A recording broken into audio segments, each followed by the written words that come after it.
imbistado po ang pagiging traidor at pagiging bakla nitong abogado ng PRRD na si Nicholas Koopman.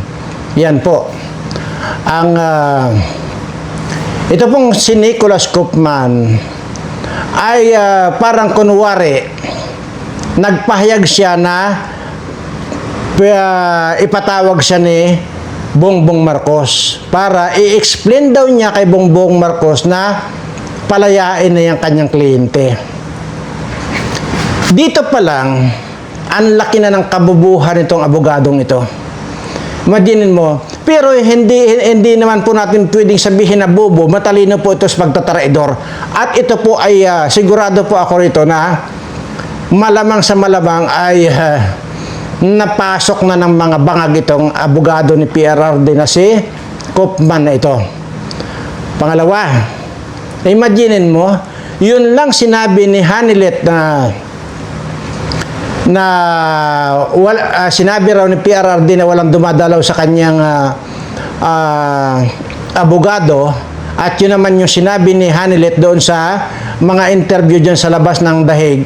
Ayun, nagalit itong si Koopman na ito. Ang naging resulta ay pinagsabihan niya yung gwardiya na huwag papapasukin itong si Hanilet para dalawin si PRRD. Pangatlong plano, papatayin nila itong si President Duterte sa konsumisyon. Bakit? Noon pala nahahalata ako nitong animal na Koopman na ito eh. Attorney Koopman, you better back up. You are a kamuting kahoy. Ano ba yung sa English ang kamuting kahoy? Wood potato. Ayan. You are a wood potato, Koopman. You better back up. Stupid the lawyer. Pangatlong plano, yun na ay papatayin nila sa konsumisyon itong si President Duterte. Una, napapansin nyo pag kaya nang ini-interview, pag halimbawa ini-interview na Harry Roque or kahit na sinong media dyan, nag-i-interview how sa President Duterte inside the detention center. Ang lagi niya sinasabi, he's in a good spirit. Bugok. Walang alam sabihin kundi good spirit daw si President Duterte. Dito pa lang, ang laki ng kasinungalingan nitong gagong abogadong ito. Una, bakit? Magsisinungaling ba itong si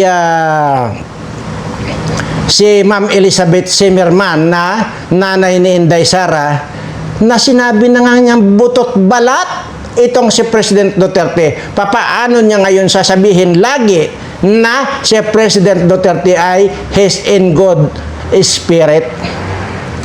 Kamuting kahoy ka, Koopman. You are a stupid lawyer. You better back up. Imaginin mo, ang plano pa, kunwari ganun ang statement niya, pero pag yan nga ipinatawag kunwari ni Bangag, at pero hindi, walang mangyayaring patawag pa yan sa ngayon. Alam nyo kung bakit? Kasi unang-una, kung hindi ba man bubo itong Koopman na ito, pwede ba nilang pauwi niya si President Duterte dito? Ay, ang plano nga talaga nilang itago yan dyan or patayin yan dyan sa ibang bansa para hindi makapangkampanya yan sa 2028 para dito kay Inday Sara. Paano sasabihin ni Koopman na gano'n? Kaya taraidor itong Koopman na ito, maniwala kayo sa akin. Taraidor ito. Ito nga parang ito, kamuting kahoy nga ito. Abogadong ito. Balinghoy. Gago kang abogado ka. Nakakalungkot po. Huwag na po tayong umasa na makakalabas pa dyan sa ICC si President Duterte kung ito ang mananatiling abogado ni President Duterte. Bayad na po ito. Ang galing ng kwan ito. Ang tindi ng kamandag nitong mga bangag na ito. Hindi naman kaya yung 2 bisis na pagpunta dyan nitong Amy Marcos na ito. Yan ang dahilan. BP Sara, sa pagkakataong ito, makinig ka naman dyan sa mga observation ng mga tao para dyan sa tatay mo. Sana sa pagkakataong ito, nagawa mo naman yung dating gusto mo, abay manood ka naman at makinig ka man dito sa mga observation ng mga tao. Hindi lang kung ito pa masama, baka ito pa, si Amy Marcos pa ang nagrekomenda dito kay stupid Koopman na ito, kay Inday Sara. Baka si Amy Marcos pa. Kasi dating abogado ni Imelda Marcos yan, si Koopman na kamuting kahoy. Baka si Amy pa ang nagrekomenda kay Inday Sara. Baka yan ay inirekomenda niyan si Koopman kay BP Sara, na kahit na alam ni Amy Marcos na isang kamuting kahoy at bobo itong abogadong ito. Kasi, tingnan nyo. Pagtagni-tagniin ninyo yung mga pangyayari. Imaginin mo, yun lang sinabi ni Hanilet doon sa interview na kung kumusta na si PRRD. Ang sagot ni PRRD yung nga, nagtatanong nga si PRRD, sabing kanya ni Hanilet, kung bakit hindi raw siya dinadalaw ng kanyang mga abogado. Yun lang sinabi niya. Ngayon, gumanti kay Hanilet at pinagbawalan na pumasok. Sinabihan yung mga gwardiya ng ICC na huwag papasukin si Hanilet. Ay, taraidor itong kwan ito. Taraidor ito. Itong Koopman na ito. Kwan pa. Wala pang etiquette itong kwan na ito. Itong abogadong ito. Hindi nag-o-observe ng etikita. Walang etikita ito. Etiquette. Itong gunggong na kwan na ito. Abogadong ito. Nako. Paltan mo na yan, BP Sara. Napakaraming abogado dito sa mundo, hindi itong kamuting kahoy na taraidor ito. Kamuting kahoy na nga, taraidor pa. Buisit ka, Koopman. You are a stupid lawyer, Koopman. Imaginin mo yan. Sabihin na good spirit, si President Duterte butot balat ng araw sa loob. Yan po ang plano kay President Duterte, ang patayin sa konsumisyon itong si President Duterte dyan sa loob. At kasabwat nga po itong taraidor na abogadong ito. Yan yun. Gunggong na abogado. Imaginin mo. Yung sinasabi na nag-petition sila to postpone yung application nila for interim release kay President Duterte. Pansinin ninyo ito. Kaya niya in-stop muna na huwag daw munang mag-roll ang ICC judge.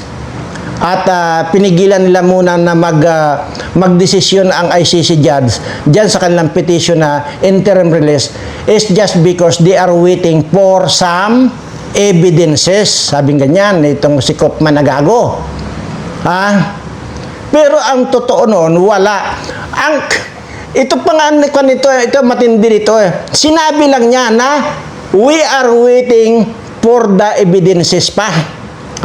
Pero ang totoo noon, ang inaantay niya, yung ebidensya na laban kay President Duterte para tuluyan ng huwag nang palabasin si President Duterte sa ICC. Yan ang totoo. Bistado ka na, Koopman. Naku po, mga kababayan, mag-ingay na po tayo para makarating ito kay BP Sara. Hindi na po tama itong, kami, hindi man ako abogado, yun ang observation ko. At Imagine mo yun na lang pagsasabi na si Marcos lang daw si Bongbong Bangag lang daw ang makakapagpauwi kay President Duterte. Imagine mo, abogado ka, yun ang sasabihin mo. Gonggong kang abogado ka. Ha?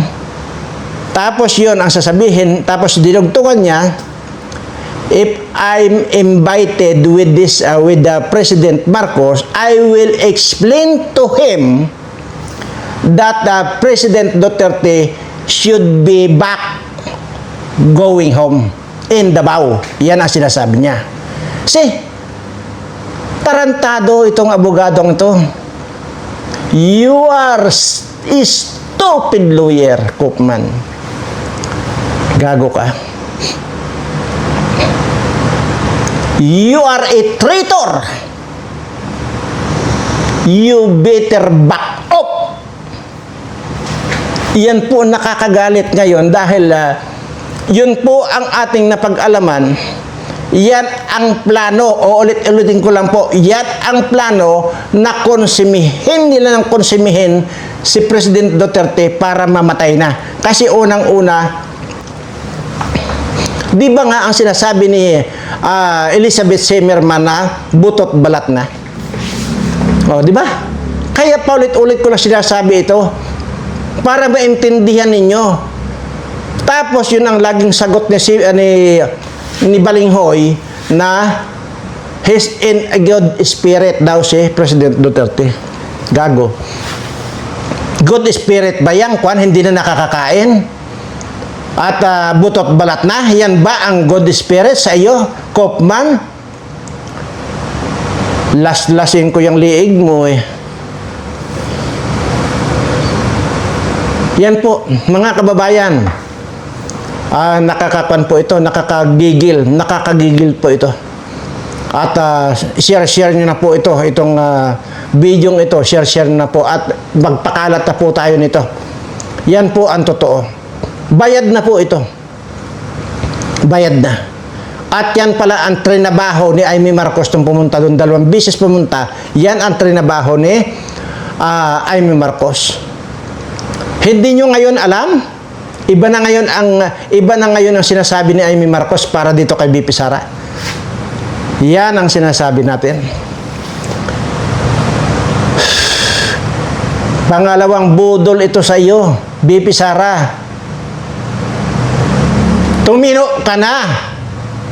Mag-isip ka na. Gamitin mo na yung utak mo, matalino ka naman. Bakit hanggang ngayon nagpapabudol ka pa dito sa mga Marcos na ito? Hindi mo pa alam na nirekomenda ni Amy Marcos yung Koopman na yan dahil yung abogado ni Imelda Marcos yan, ay wala nga daw nagagawa yan sa sa kaso ni Imelda. Lahat yan daw ay puro talo lahat ang hinawakan niyang kaso kay Imelda. So, kaya inirekomenda ni Amy dito kay BP Sara kasi nga bobo. Hindi nyo halata na talagang mayroong ibang agenda ito si Amy Marcos na ito. Ikaw, BP, ayawan ko sa iyo. Unang-una, sino ba ang kukanin yan? Sino ba ang papanigan niya ng Amy Marcos na di kapatid niyang bangagik isa sa iyo? Makikipagpatayan ba si Amy Marcos para sa iyo? Sige nga, mag-isip-isip ka nga, BP Sara. Hindi makikipagpatayan si Amy Marcos dahil lang sa iyo. Manapa makikipagpatayan dahil diyan sa kay Bangag dahil kapatid niya yan. Ito, ang liwanag. Yun lang na sinabi ni Hanilet na sinabi raw ni President Duterte na wala raw dumadalaw. So nasaktan itong si kamuting kahoy nito na Koopman na ito. Kasi ginantihan, hindi tuloy makadalaw si Hanilet sa loob.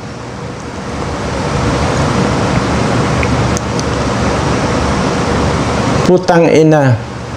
Wala na, napasok na po tayo, wala na po tayong maasahan. Hanggat ito pong putang pa na ito, itong kamuting kahoy na abogadong ito, wala po tayong maasahan. At sana nga lang pinagtiyagaan na lang natin si Harry Roque kung ganun lang din naman pala. Total, ayoko lang po muna mag-mention tungkol dyan. Baka naman baka naman sasabihin ng makapanood sa akin, baka ginuntak din ako ni Harry Roque na para yun ang sasabihin ko. Hindi po, sige, stop ko na yun. Kung hindi man sana ako si Harry Roque, at least mayroong taga-masid sana kung isinalid yan sa team ng abogado nitong Koopman na ito. Pati yung pinuna nitong Koopman na ito, pati yung si Harry Roque, pinatulan niya na crazy daw si Harry Roque. Itong si Hanilet, pinatulan din niya dahil doon sa sinabi ni Hanilet na walang dumadalaw sa kanyang abogado. Tapos sabi niya, araw-araw daw pumunta itong abogadong gunggong na kamuting kahoy nito. Ayan. Gumante, sinabihan niyang gwardiya na huwag papasukin si Hanilet. Imaginin mo yan. Itong klaseng abogado, ito. Walang ibang sinabi kundi high spirit daw si President Duterte ay butot balat na nga. Hindi na kumakain. Putang ka, hayop ka. At ang matindi doon, yung plano na konsimihin nila, kaya ulit-ulit, ilang beses ko na sinabi, 3 beses na yata. Uulitin ko lang ulit, ang plano ko konsimihin si President Duterte sa loob para mamatay agad. Yan ang plano ng mga animal na pinasukan na ng bangag itong abogadong Koopman na kamuting kahoy na ito.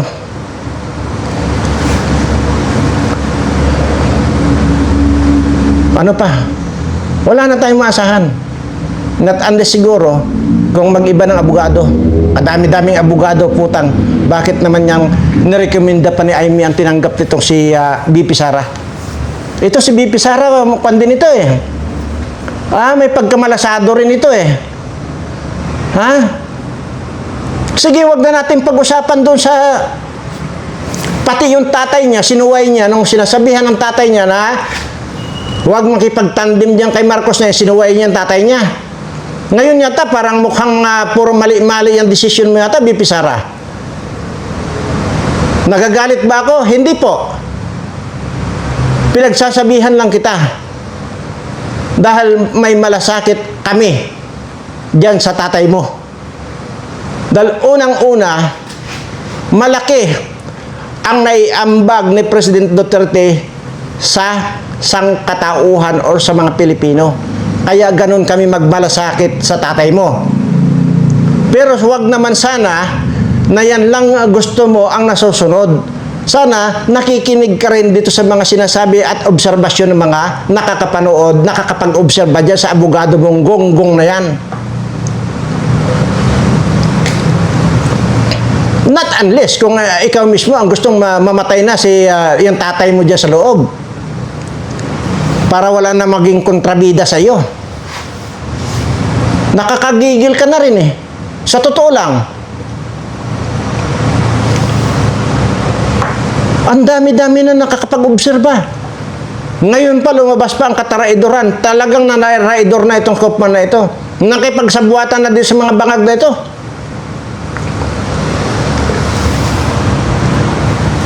Tapos wala ka pang ginagawang aksyon. Putya, ano ba? Walang naipanalo pala na kaso yan si Koopman na yan sa lahat ng kaso ni Imelda Marcos. Diyan pala mag-isip ka na. Ayan po mga kaibigan. Sinabi ko lang po ito sa inyo para din may alam kayo na nakipagkasabwatan na itong taraidor na Koopman na ito dito sa mga bangag. Anyway, iwanan po na muna natin pang samantala yan dahil babalikan ko lang po itong isang abogadong gonggong dyan sa Senado. Kung inyo pong matatandaan, ay ito pong si Gadon, 2 bisis po yang nadisbar dahil sa kabubuhan at katangahan. Ngayon, Ito pong tinutukoy kong senador na abogado na isa ring gonggong at tanga. Sa bagay ito ay wala ito, hindi kailanman nag-practice ito dahil pinaaral nga lang yan ni Sharon Cunita eh. Yan si Kiko Pangilinan. Dahil hindi na makapag-aral ng abogasya yan sa Amerika dahil hampas lupa naman yung Kiko na yan. Okay. Imaginin mo, kasama siya sa pumirma ng petisyon na ang gusto ituloy daw yung impeachment kay Sara. Na kung saan, yan pala ay napakasilan pala yan. Mas maganda pa raw na ang magsasalita na lang yung hindi abogado. Kagaya na itong si Soto na ito, isang gonggong na Soto na ito. Yan si Risa Ontiveros, isang demunyita. Yan si kung sino pa. Ha? Okay lang yun kasi hindi naman sila mga abogado. Ang delikado raw pala ay yung abogado. Kaya ito ay isusunod ito kay Gadon na makukulong din itong si Kiko Pangilinan. Dahil sa katangahan at kabubuhan, makukulong matatanggalan pa ng lisensya as a lawyer. Dahil ayaw nilang sundin yung desisyon ng Korte Suprema na walang jurisdiction ang impeachment court dyan sa kaso na yan ni BP Sara. Tapos ganun at kung ano-anong sinasabi nitong abogadong tanga na itong bobo na ito, aywan ko pinagtsatsagaan ni Sharon Cunita ito. Sa bagay, wala naman siyang pwedeng pagtsagaan kasi yan yung tumatanggap ng mga third hand, fourth hand. Ayan lang pwede niyang pagtsagaan. Ito yung abogadong gonggong na walang silbi. Tingnan mo, dati nung nawala yan sa Senado, anong ginawa? Nagtanim ng kamatis dyan sa Batangas. Nagtanim ng okra. Yan. Kasi wala naman talagang alam. At yan na yung disgrasya yung na pumasa siya sa pagiging abogasya. Pero bubo. Yan. Ewan ko, ginastosan ni Sharon Cunita, mahiya ka naman. Kiko Pangilinan. Okay lang itong hukluban na Tito Soto magsalita, hindi naman abogado yan eh. Wala namang may didisbar sa kanya, hindi naman siya abogado. Ikaw, abogado ka, madidisbar ka, susunod ka kay Gadon na ikukulong. Ma-cited in contempt ka rin. Nagonggong kang abogado kang Kiko kang tanga. Ayan. Sa lahat dito ng mga nagsasabi na ituloy ang impeachment kay Sara, kayong lahat na gustong ituloy, kayo yung mga walang utak. Kung meron man kayong mga utak, ayan ay igit ng manok ang utak ninyo, lalo itong utak ni Hontiveros na ito, na utak NPA, utak kawatan. Yan ang mga utak ninyo, mga hinayopak kayo na binabayaran kayo ng namin na mga Pilipino, pero wala kayong ibang ginawa sa bayan kundi ang mangulimbat. Wala kayong ibang ginawa kundi ang pahirapan itong mga kababayan ko. Wala kayong ibang ginawa kundi ang kagaya niyan na bullshit ka nga Risa ka. Kagaya niyan. Nagbayad ng 1 milyon sa witness. Tarantada talaga itong babaeng to. Kaya namumutla ang bilat nito eh. Kahit tingnan natin yan, wala nang dugo ang bilat nito. Maputla. Anemic. Tingnan mo itong kay Dilima. Si Dilima naman, parang ampalaya na yung yan, kore-korinot na maganit pa doon sa kinalawang na tubo. Maganit. Tingnan mo, ang mga itsura nito itong itsura nitong mga hayop na ito. Yan si Dilima, ilang beses ko sinabi niyan. Yan yung giant garapata. Yan si Dilima. Tingnan niyo itsura. Oh. Uulitin ko pa ba? Oh. Yung iwi na yan. Yung sidan niya na yan, ang iwi. Na alien. Aywan ko kung bakit nakalusot yan dito sa kalupaan. Na dapat yan na nandun yan sa kalawakan at para naglalangwi-langoy doon sa hangin yung hayop na yan. Kasi hindi naman mukhang tao. Yung gonggong na yan na isa rin na mayroon pang worse ba na binabanggit ng gago. Ang itsura nitong mga hayop na ito talagang mga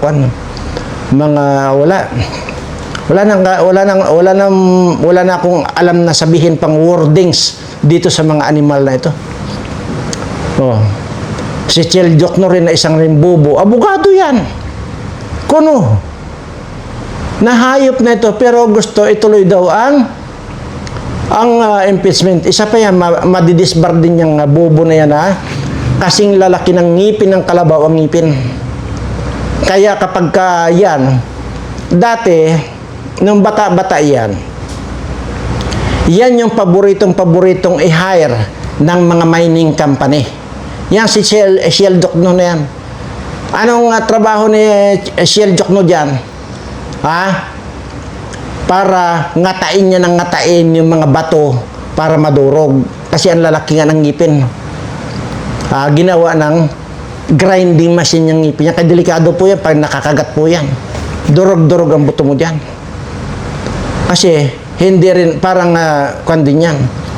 Hindi rin normal. Ito yung mga PWD. Yung sindan niya na yan.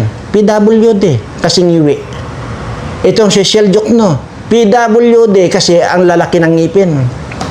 Itong si Dilima, isa rin PWD kasi ang itsura parang giant garapata. Kaya mga PWD yan. Oh, yung isang congressman dyan ng Quezon province, itong si ano yan? JJ Suarez ba yan? JJ Suarez na yan. Tingnan nyo ang ulo niyan, parang ulo ng ulupong. Oh, di ba? Tingnan mo si Barbers na yan, parang ang liit dito, ang laki dito, parang kingkoy. Yan si Barbers. Itong si si Tambunting. Tingnan mo yan. Yan mga yan, puro mga PWD yan. Oh, yung isang congresswoman dyan sa Batangas, itong si Luistro, hindi ba? Isa rin PWD yan kasi parang drum na pinutol sa gitna, tapos nilagyan ng Pilipiniana, ayan na, ang resulta, yan na si Luistro. Kaya PWD. Lahat po yan, mga PWD. Di lalo nito si Romualdez, natambalos-los na ito. Oh. Kaya nga lalay nga yan lalay. Ibig sabihin ng lalay, PWD ka. Tingnan nyo, pagka naglalakad lang yan, parang abnormal. Buisit ng mga peyakan to. Ewan ko ba't nabuhay pa itong mga PWD na ito. Hindi ko po, hindi ko po sinasalid dito yung mga totoong PWD. Ito lang po mga kawatang mga politiko. Kaya again, wala po akong hinihiling sa ating Panginoon. Kayong mga kawatan na mga PWD kayo, mga kawatan kayo sa gobyerno, mamatay na lang kayong lahat. Dahil kayo ang nagpapahirap sa mga kababayan ko. Kaya mapisti na kayo, daanan na kayo ng kulera ng mga animal kayo. Yan ang nararapat sa inyo ng mga buwaka ng ina ninyo. At dito naman po sa aking mga subscriber, pasensya na po kayo, hindi ko kayo nabati kanina. At ngayon naman po ay sisiguraduhin ko na sa pagwawakas ng aking pagdadaldal dito ay gusto kong ipaabot din ang aking mapagpalang pagbati siyempre sa inyong lahat na mga subscriber ko, followers at mga viewers na sana ay may layo kayo sa lahat ng uri ng kapahamakan, mailayo kayo sa lahat ng sakit, mailayo kayo lalo na huwag ninyong makausap itong mga virus na mga politikong ito at para hindi kayo mahawa sa kademonyuhan itong mga animal na ito. Pagpalain hawa kayo at mahal na mahal ko po kayong lahat.